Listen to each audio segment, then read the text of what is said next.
Hello दोस्तों, स्वागत है आपका हमारे यूट्यूब चैनल दर्शन डायरी में। तो आज के ब्लॉग में हम आपको दिखाएंगे पटना का प्रसिद्ध बापू टावर, जो कि आप देख सकते हैं हमारे बगल में ही बापू टावर है। बापू टावर आपको महात्मा गांधी का पूरा जीवन चरित्र दिखाता है। उनके युवा अवस्था से लेकर के वृद्धावस्था तक का पूरा संघर्ष तस्वीरों के माध्यम से दिखाया गया है।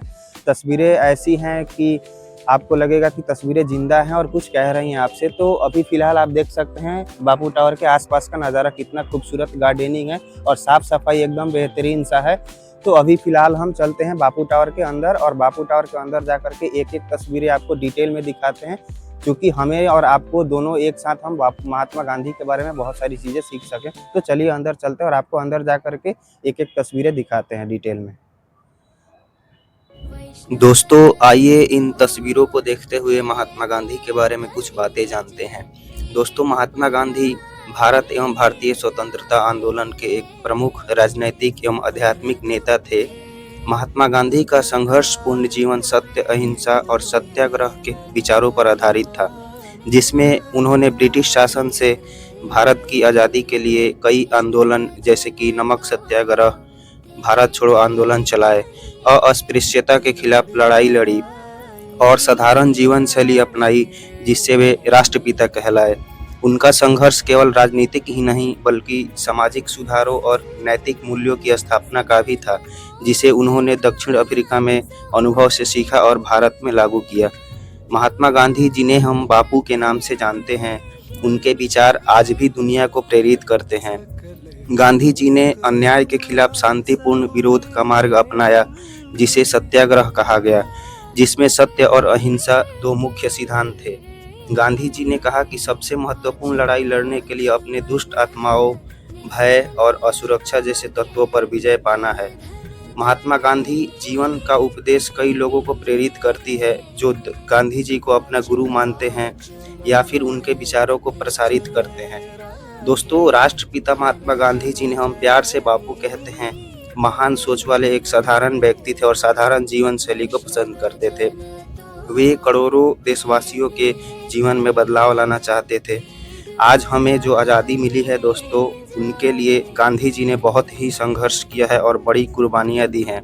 दोस्तों, गांधी जी का भारत के लिए जो संघर्ष था, उनमें एक बहुत ही महत्वपूर्ण किस्सा यह है कि दोस्तों, जब अंग्रेजी शासन था तब भारतीयों को नमक बनाने की इजाज़त नहीं थी और इसीलिए भारतीयों को इंग्लैंड से लाया हुआ नमक इस्तेमाल करना पड़ता था। यहाँ तक तो फिर भी ठीक था, अंग्रेज़ों ने जो नमक पर टैक्स लगा दिया था। नमक एक आवश्यक वस्तु है दोस्तों, और नमक पर लगे इसी टैक्स को हटाने के लिए गांधी जी ने नमक सत्याग्रह चलाया। गांधी जी का अहिंसा का पालन उनके सबसे शक्तिशाली गुणों में से एक था। उन्होंने धार्मिक बदलाव किए और एकता पर भी जोर दिया। उन्होंने छुआछूत की दिशा में भी अहम बदलाव किए। गांधी जी ने अछूतों को हरिजन अर्थात ईश्वर के लोग कहा और उनके अधिकारों के लिए मंदिरों में प्रवेश और सार्वजनिक स्थानों के उपयोग के लिए संघर्ष किया। तो दोस्तों, आइए एक बहुत ही बेहतरीन वीडियो प्रस्तुति से हम बापू के जीवन के बारे में जानते हैं।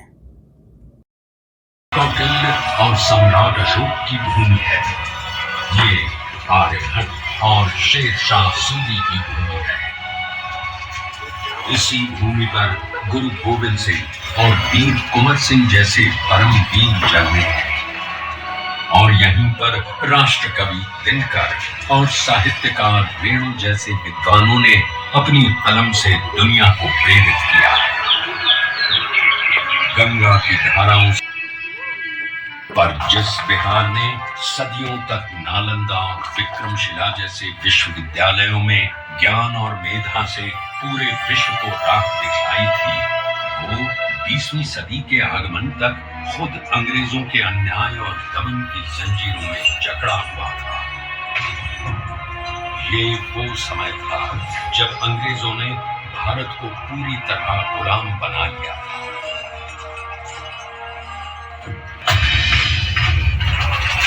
बिहार के चंपारण में भी अंग्रेजों का अत्याचार अपने चरम पर था। भारत की उपजाऊ भूमि अंग्रेजों के लालच के कारण जबरन नील उगाने को लाचार थी और धीमे धीमे बंजर हो गई थी। गोरी सरकार द्वारा लगाए गए लगाम और अनेक प्रकार के करों के बोझ तले लाखों किसान बदहाल थे। और जब पूरा चंपारण नाउम्मीदी के अंधकार में डूबा हुआ था, तब उस जमीन पर एक महान आत्मा का आगमन हुआ। पंडित राजकुमार शुक्ल के बारंबार आग्रह पर चंपारण आए गांधी जी को उस समय इस बात का बिल्कुल भी अंदाजा नहीं था कि बिहार से उनकी ये भेंट उनके जीवन की सबसे महत्वपूर्ण घटना बन जाएगी। अंग्रेजों द्वारा किए जा रहे अन्याय और दमन से उत्पीड़ित किसानों को देख पहली बार भारत की अवदशा से अवगत होकर उन्होंने चंपारण में कहा, मुझे नीलहे किसानों में सत्य दिखा। भारत भूमि पर यह पहली बार था जब अन्याय और बर्बरता का जवाब सत्य और अहिंसा से दिया गया। उनके नेतृत्व और सिद्धांत से प्रेरित होकर बिहार के सर्वश्री ब्रजकिशोर प्रसाद, अनुग्रह नारायण सिंह, डॉक्टर राजेंद्र प्रसाद, आचार्य कृपलानी, मजहरुल हक, राम नवमी प्रसाद, बाबू धरणीधर प्रसाद आदि जैसे नेतागण भी इस आंदोलन में कूद पड़े। सत्य और अहिंसा पर आधारित चंपारण सत्याग्रह आंदोलन एक नूतन प्रयोग बनकर उभरा, जिसने भारतवासियों को अन्याय से लड़ने का एक प्रभावशाली शस्त्र दिया।